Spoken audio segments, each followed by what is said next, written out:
So Seferino and I have just spent, I don't know, was it an hour or so, Yes. connecting and playing around on the Now What network map and trying to use the Now What network that's emerged through this edition in service to some work that he's doing in South Africa or would like to do, and a vision that he has. So do you want to say a little bit about that and what we did? Yeah, I think it was quite a unstructured conversation and talk, and then it quickly connected a few dots that we haven't intended to or even envisioned, and I think that illustrates the power, the potential of this tool and this network, basically, in that a lot of times we don't know what we don't know and what potentials is out there for us by just connecting with one another, and what seems to be just casual chat can quickly lead into Right. Yeah. I mean, this is kickstarting a whole sequence of events and connections, and that's been quite fruitful, actually. right. You came on to this as a deep dive call, and it was the first one you'd been able to get to over the 6 weeks because you'd been offline and whatever, but wanting to be here. So remember, you started out sort of apologizing for not showing up more, which is of course not necessary at all. The whole point is people can come whenever they want, but you named this project, this vision you had, and I'm like, whoa, well, let's. And you asked, did I know anybody that might be of support, right? I think you asked. So then we spent, I don't know, 45 minutes or more going through the network map. And I just started thinking too about people that I knew who would, the particular need is around how impact investing can support regenerative agriculture work, right? And so we went into the network map as well and did some searches, and it was interesting to see that a lot of people that I had named, and some of whom you knew, some of whom you didn't, were also connected to each other on the map. To me, it also, I love that your work is on regenerating the soil and the land, restoring it, sequestering carbon, all that and to me this felt like the virtual equivalent of getting our hands in the dirt. You go digging into the map. Exactly, that's exactly what it felt like, digging for some potato and finding this nugget here and this person here. And even if it's not a direct answering the question or the need directly, we discovered, or I at least discovered, or someone else that triggered another thought in my mind that I thought, okay, but this person could advise on this. So I wasn't even aware that these types of people are on this network. So that was a good learning experience for me. So I'm actually looking forward to now go and take some time, play around with this net and just see what is available on this resource and tool and what can come out of it. So no, this was wonderful. Yeah, and I realized we didn't specifically name what we did too, right? That not only did we find all these people, I think there may be 20 of them by the time we were done, most of whom were on the map, but maybe 5 or 6 that weren't. But we sent them all an email, inviting them to be on to get together in one or more small groups in the beginning of next year to talk about this particular question. So we'll see if, what kind of fruit that bears. But my guess is if we emailed out 20 people and also said, hey, if you know other people that are interested in this, maybe connect them up too, that there's going to be, I wouldn't be surprised if we have 2 or 3 conversations in January. And who knows where that leads from there, but at least some further connecting and learning. And who knows, maybe you're going to find somebody that's ready to write some checks. Yeah. No, exactly.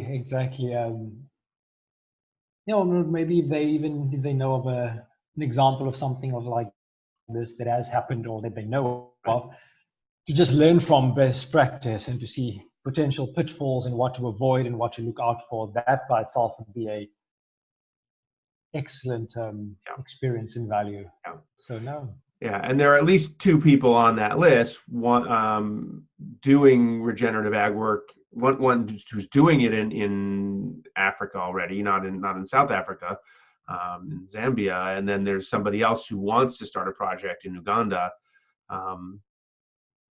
And then I think some of the other people on the list are probably connected to similar kinds of work in other continents.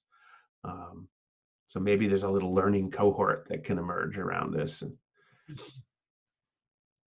we'll find out. Maybe it's going to plant some seeds for the next edition of Now What too. Maybe there's a whole track that's going to show up.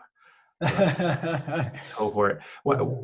One of my questions with Now What, sort of as we move into the next, imagine the next edition of it, has to do with the deep dive themes, and whether that was in some ways that worked, but in other ways it didn't work as a way to focus people's attention. So the idea of a cohort that's really specific about what they want to learn is another way to gather and convene and focus attention, that might be worth trying. Mm-hmm, mm-hmm. Yeah, I think the deep dive my feel is probably by the next round.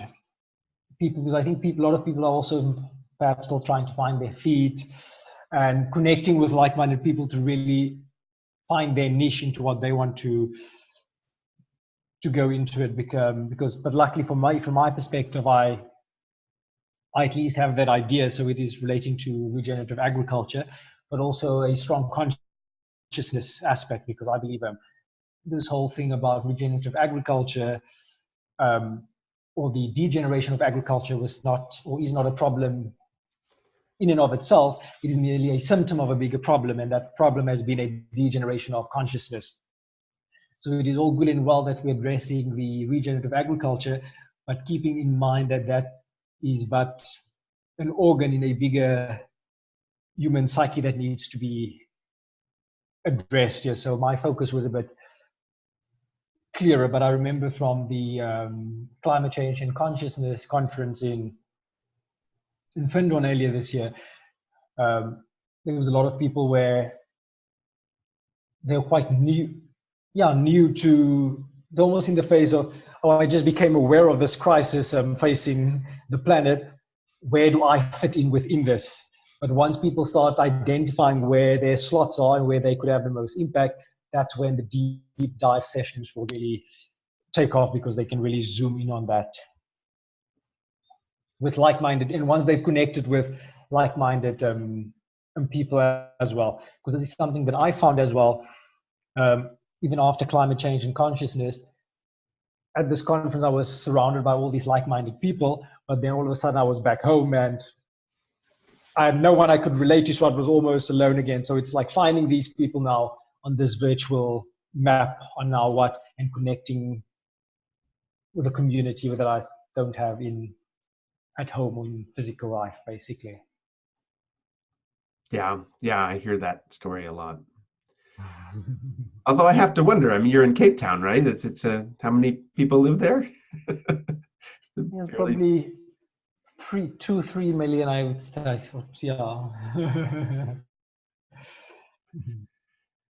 But even here in Cape, because I just moved back to Cape Town. I've been in Gauteng, in Johannesburg, for the last 12 years. Wow. So I just moved now earlier this year. After the conference, I basically climbed the chain. I moved back to Cape Town. So I've also been reintegrating, finding my feet back. Yeah. But it's certainly, I mean, over and over again, I hear people saying that, you know, kind of being out in the mainstream world, wherever they are, feels so disconnected from what it's like to be in a space where people, for the most part, really understand this idea of a whole systems transformation grounded in a shift in consciousness and our basic understanding of who we are and what our relationship is to one another, to the earth. Mm-hmm, mm-hmm.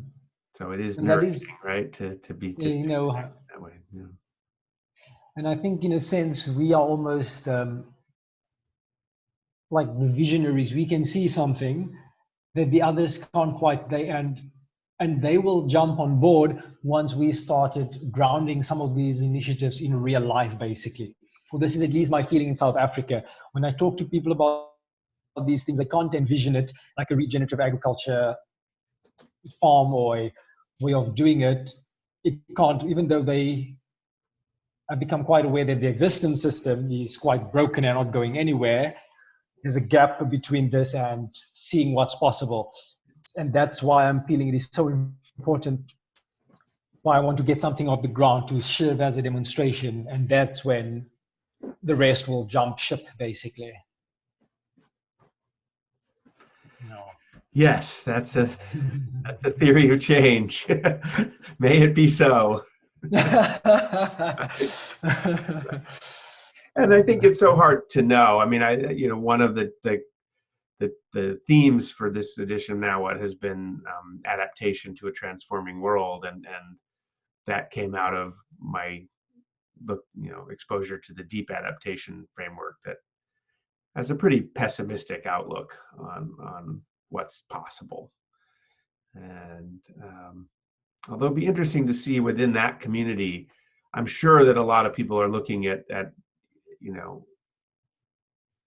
one of the common responses is, well, I need to figure out how to grow my own food or be part of a small community that can feed itself, because if our global, industrial food system breaks down, or the climate breaks down to the point where, for whatever reasons it breaks down, food's going to be a big issue. So there's a lot of, even in the more pessimistic circles, the kind of work you want to do, there's a huge amount of interest, maybe even more there than in some others where people think we can reform the existing systems rather than transforming them. I don't know.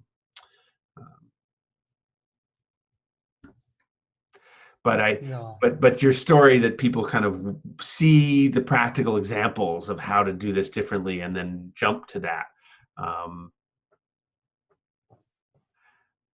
You can tie that to this vision of actually, we transform the whole world in that way. And maybe we're very close to doing that and we can't tell. That we're just, a few more demonstrations of what's possible away. Or maybe it's too late for for a lot of the world to make it. And I think you are right. We are a few steps away. We just cannot see it. We are a few steps away from that tipping point, because I think I doubt there's anyone in this world that can say with a straight face, no, they think everything is hunky-dory, everything is perfect in the world. Like, no, they might not have the words or the idea of what's next, but they definitely know that things are not the way they're supposed to be. Whether it is the education system, whether it is the healthcare system, people know that. That's why we have all these insane right-wing politicians, because the establishment lost its credibility. Exactly. And this is why it's important for us to set, because very soon when these systems are going to start collapsing, it's going to leave a vacuum. And our projects needs to be the ones, the examples to move into that, because in the absence of us, the existing capitalist system are going to put forward examples, and Monsantos are going to put down food solutions, and we don't want that, and the people will be jumping for those. So when these cracks and these collapses start happening, our projects and our vision need to be up and running, so we can say, look here, this is the answer. Because Monsanto and the healthcare system, all these people, they've got a whole bunch of answers ready, and those are not the answers that we want to be disseminated throughout the world. So, yeah. Yes, exactly. Have you heard of? There's a film that's been getting some popularity here in the U.S. called The Biggest Little Farm. It's a documentary. I think I've seen or heard a trailer somewhere, and then there was a screening, but then it said you can't screen it from your country. I had to be from the US or something like that. But I remember I saw a trailer and it was amazing. And I was like, I want this somehow to get this film and like start having watch parties with some people, get a DVD even, or download the version of it and just start showing, because that was... I think they have a Facebook group actually, so that might be another thing to think about in terms of follow-up. Is so often with these documentaries, there's a social action plan that accompanies them, that the filmmakers decide they not only want to tell this story, but they want to support action around the world, that the film inspires people. It's a story of taking a very degraded landscape and an old avocado farm outside of Los Angeles, and doing, permaculture and biodynamic based farming on the land and completely restoring it in harmony with all the wild, and bringing back the wildlife as well, and how to do this farming in harmony with the wildlife, as well as creating a biomimicry sort of ecosystem with the farm animals and the crops. So it's very inspiring. It's beautifully done. I have some questions about it, like the financial viability of what they're doing, but did they just get a ton of money from somebody who, anyway, but still, it's a beautiful story of possibility, and many people seem to be inspired. So they might be somewhere in the mix here. I don't know. Anyway, yeah. Well, I will check them out again. Yes, because when I saw that trailer, it is like one of those goosebump trailers. I remember when I saw it the first time, I was like, oh, yeah, this is exactly what it is I want to do, and it would be much better to show the people here back home this than me trying to convey it verbally to them. Yeah. My idea, yeah. Although California is a little different from from South Africa, maybe, although maybe not. I don't know. You were saying that the fires in South, is it in South Africa where there've been some terrible fires and nobody's we've had some over the last 18 months, but not like widespread, like very location, like this George area that we spoke about earlier, or Neisner. So there was like these massive blazes that I went through there a few months ago. Then, so it seems to be like every 3 to 6 months there's something happening, but contained to one, what we call it, one town or area like this. But up in more central, just north of us and up to Central Africa, I mean, it is blazing like worse than the Amazon. And it's not like a once-off, it's like, it's been burning for months, basically. Non-stop, so there is a big... and then actually on the radio today, I heard someone mention about, I can't remember the figures, but they were starting to estimate the loss, the biodiversity loss, specifically plants of the African rainforest, basically, the Congos and so forth. And it was astronomical, and a lot of these plants and these species and are only found there, specifically some of these biomes. And it was like something ridiculous that they mentioned the figure, and people are not even aware that this is what's happening. And is that related to fires or to? Yes, through the fires. Yes, due to the fires. Yeah. But in the case of Mozambique, for example, there's also massive. They've been hit by one disaster after another. I'm not sure if you've heard of the floods that happened, and I think, and it's been quite successive. I mean, the one big one was in March, April, with the climate change and consciousness conference in March. That's when this big hurricane hit Mozambique, when thousands of people died. And then, say perhaps 2 months ago, another devastation happened. And they are saying a large part of the reason behind this is due to the deforestation. And what's behind, a key element within the deforestation is the Chinese. It's basically mining the whole of Mozambican coast, and they basically just clear cutting all these forests. So they're basically destabilizing the whole coastline, and that is what's driving the chaos in Mozambique. So it's so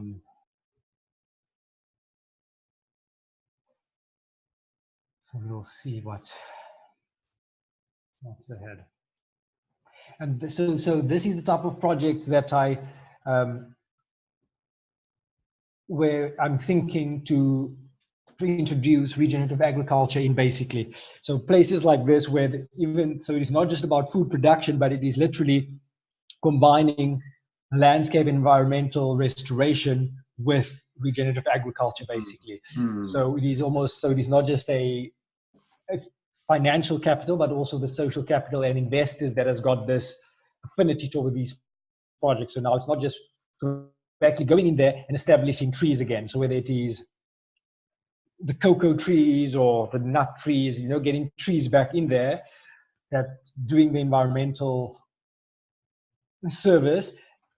It's doing, while at the same time producing food, while at the same time generating a financial return. And Right. that is how I want to And approach it. tying it into the idea of these devastated landscapes, that's where you want to go, not to, just some slightly degraded farmland or something like that, or just converting from industrial to, regenerative biodynamic farming. That's nice. That's good.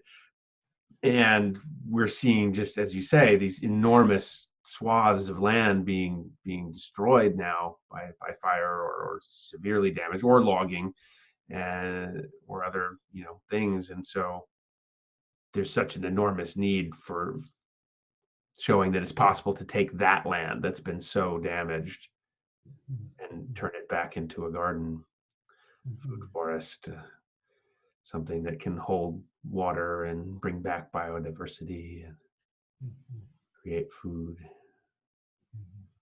Yeah, that's a story I want to hear you tell in 5 years or 7 years. The biggest little farm, it took them like 4 or 5 years to kind of get it basically going well. Although even within a few years, they were showing some dramatic results. And by the 7th year, that was when it really kind of had matured to the point where it was working like a full kind of diverse ecosystem in harmony with the surrounding environment as Yes, well. that's what they say. Like it is 7 years for new trees to be almost like endemic to that area and to have established the link with the shrubs and the trees in the mycelium. That's when it becomes like a natural. 7 years is when it is, where you can actually stop and just sit back and it takes care of itself. You just start getting returns now. Or at least it's not like you're on the edge of it all falling apart, if and sort of it's one emergency after another. I'm not sure do you really stop tending the land completely? I think that's even, aren't we learning even that what we thought of as these sort of pristine environments like the Amazon have been tended as food forests by the people living there. So it's all cultivated, or North America as well. The native peoples here were using fire and other techniques to control, and sort of somebody in the book I just finished, Grading Sweetgrass, she says that someone used the analogy of using fire like a paintbrush on the land, to do all kinds of very particular things. Someone, when I spoke to someone, and this is something that the people know quite commonly in Africa, it is how the people used to manage and steward the land. They were made a comment regarding the Australian thing, and they basically said, these Australia's fires is regardless of climate change. Australia, it will never be a cool place. This is what has always happened there. The indigenous peoples just simply knew how to manage it by having a controlled fire as opposed to a wild fire, basically. Right. Because even in South Africa, we've got we've got what's known as the fynbos biome, like the protea flower and so forth, which is a biome that only occurs here. And not only is it very prone to fires, it actually requires fires. That's how the seeds get dispersed and so forth. So without a periodic fire now and then, they die out basically. And the indigenous peoples knew this, so they actually started a fire, and then this is knowledge that has been lost basically when the westernization took over. And because if you don't do it regularly, the dead stock literally just piles up and it piles up and accumulates. And when there's one strike, it is just boom, basically, because it's all this dead matter that is just accumulating there. Yeah, exactly. And they knew Joy Foley, who we spoke about earlier, who was also at Climate Change and Consciousness. She was telling a story on one of the other Now What calls about hearing somebody who really understood the Aboriginal Australian ways of working with fire and describing what they would do. And I guess she witnessed it too. She saw one of these traditional burns, and they do really just amazing things. Like they start a very small fire first and have the smoke, give the smoke time to travel across the land that's going to burn. And that warns all the animals there that there's a fire coming and they have time to leave. Wow. Yeah, no, this is exactly. And that the fire itself is it's very low burning, and typically, I mean, they know how to control it so that it's burning just enough, but not not taking out whole forests. So I think the Native Americans were very skilled at that too. Probably it's a different form of tending the land in a rainforest like the Amazon, where fire is not endemic, but still they were cultivating those forests in certain ways, and the Mayans in Central America too, I think. Yeah. All right. Well, thank you for this time. Yes, no, thank you. This was a very unexpected and very fruitful, like inspiring session, actually. Yeah, for me too. So thank It's you. great to get to know you a little better. And we connected in the last edition of Now What, but I wasn't at Climate Change and Consciousness, so I kept hearing your name. Everyone was, is it? yes, oh yes. That's good to hear. So yeah, it's been a pleasure. And I'm not sure if you've heard about the CCC 2021 that's in the works.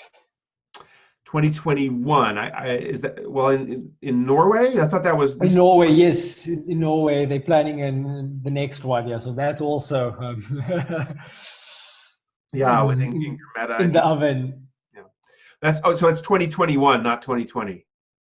I think yes, but you might be right. That's what I thought, but I'm not under correction. Yeah, I might be. I think you're right. Yeah, because 20. A year from now is very soon for something like that. Yes, I also think where people are still digesting, it's like, yeah. But no, thank you, Ben. This was wonderful. Yeah, we'll see. To dive into one of the closing parties tomorrow. I want to see if there's one that matches. Although I'm assisting someone with a move tomorrow, a house move. So. But I think there's a few closed parties at, but I will have a look. There's two, yeah. Well, there's one that'll be at again at that 1 a.m. time for you tonight. But then there's one at the same time as this call tomorrow, and then another one later in the day, 5 hours later. So yeah.